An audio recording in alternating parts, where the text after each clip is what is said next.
but I just wanted to give you guys a quick look at what the truck looks like with the new wheels. What's up, everybody? Welcome back.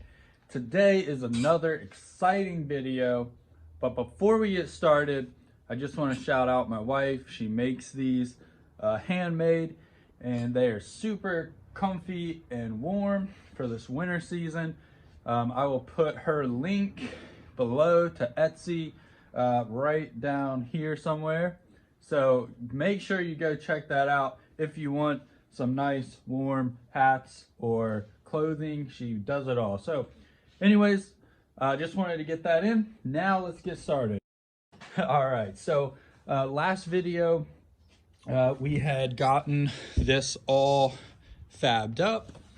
Now this step is getting the exhaust hooked up from the downpipe to the stack again. I've had it hooked up once before, but I had to take it all apart because we redid that. So I have some flex piping here. I bought 2 of them. I was hoping for like a long section of like 6 foot, but they didn't have the 6 foot section in 3-inch. They only had, I think, 2 1/4 inch. And I didn't want to go down to that. I wanted to stay at 3-inch. So we are gonna try to make this work. That is gonna be the start of this video. Also, I replaced the terminal here. So we're good with that.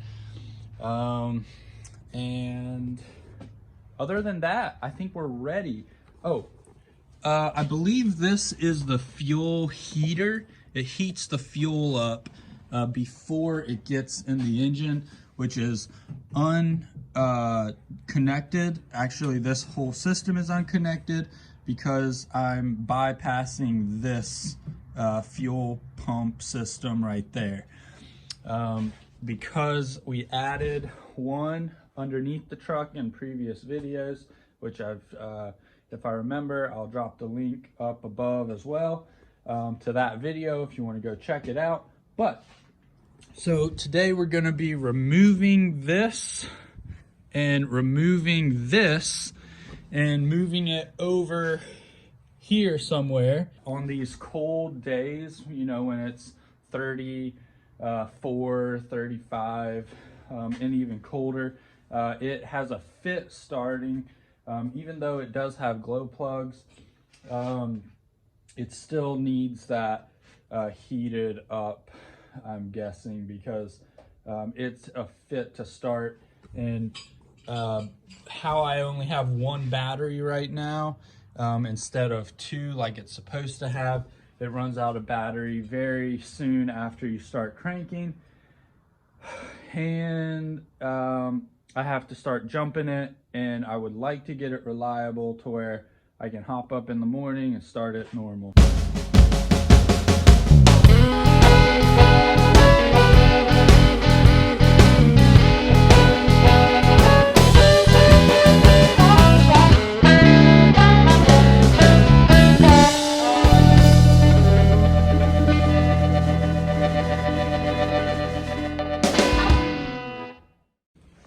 All right, guys, so this is kind of what I had in mind with that flex piping, and I'll just attach it, tighten it down with this.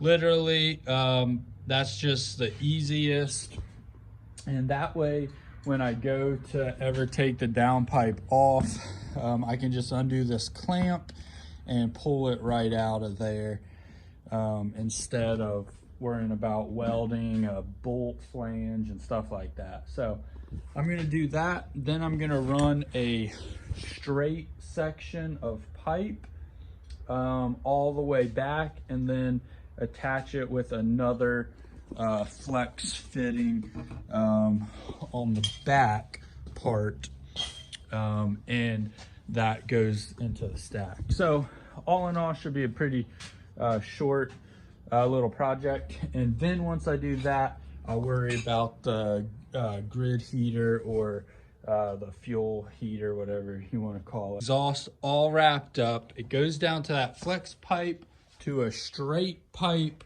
that runs back to another flex pipe, and then it runs to a connection at the bottom of the stack. And I still have not fired this up or driven it since I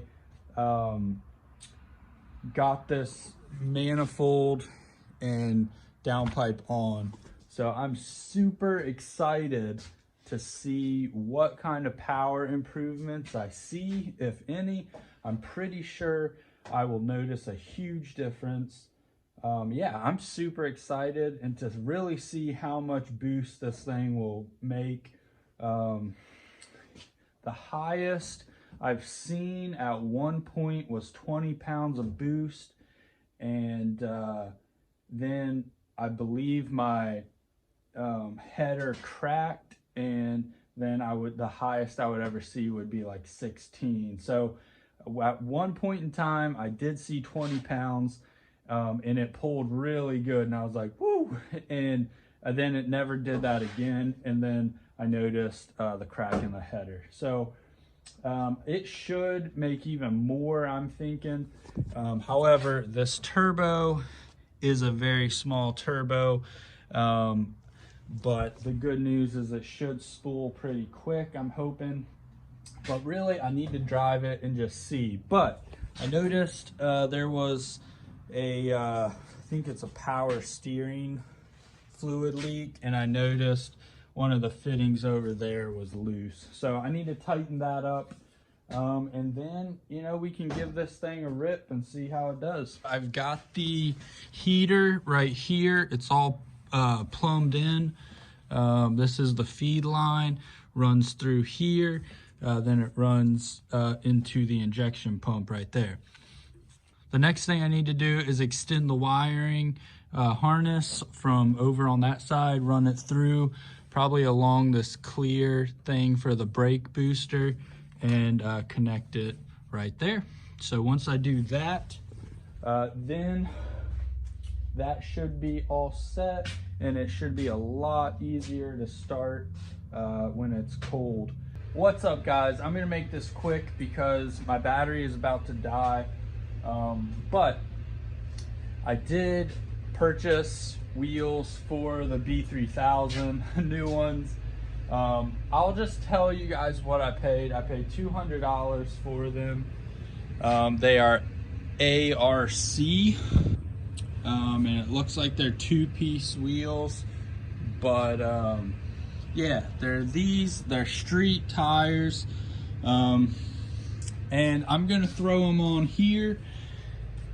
They're not the best shape of tires, so I can definitely foresee a burnout video going down very soon.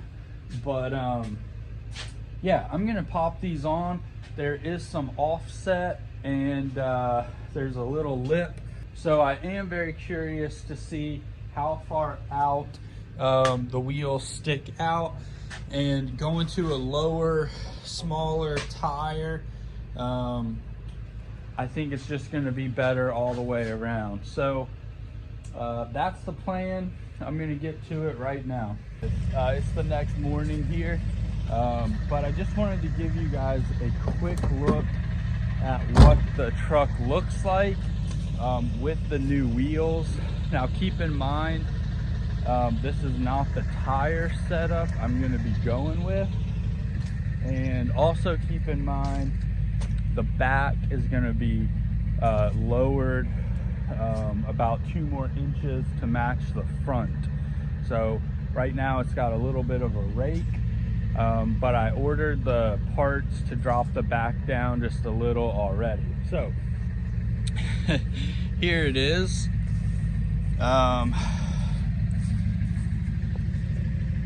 So these are 18-inch wheels, and the tire setup I'm going to be going on is going to be a I believe it's a Toyo, and I believe it's a 265 30 18. Anyways, it's going to be quite a bit beefier, and I'm going to go with that on both the fronts and the rears, and also 2 or 3 inch wheel adapters to bring it out farther. So that's the plan. Do that because, first of all, like I said, I got the rims and tires for $200 off of Facebook Marketplace, which is a pretty good deal. So I'm gonna sell the wheels and tires that were on this, also sell the 20 by 10 rims that are 8 by 170 bolt pattern.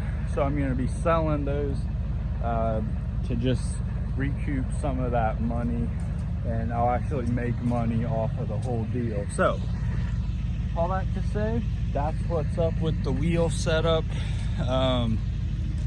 But as driving it goes, it handles more like a car now instead of a truck.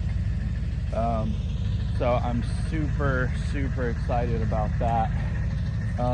Also stay tuned in the next video because I will be cutting and welding to fill this in. So if you want to see how that's done, I'm not a body man by any means, but I have done a little bit and I know how to do that. So I'm going to be filling that gap in, and then also this corner, you know, will fill in as well, so it'll look like it should.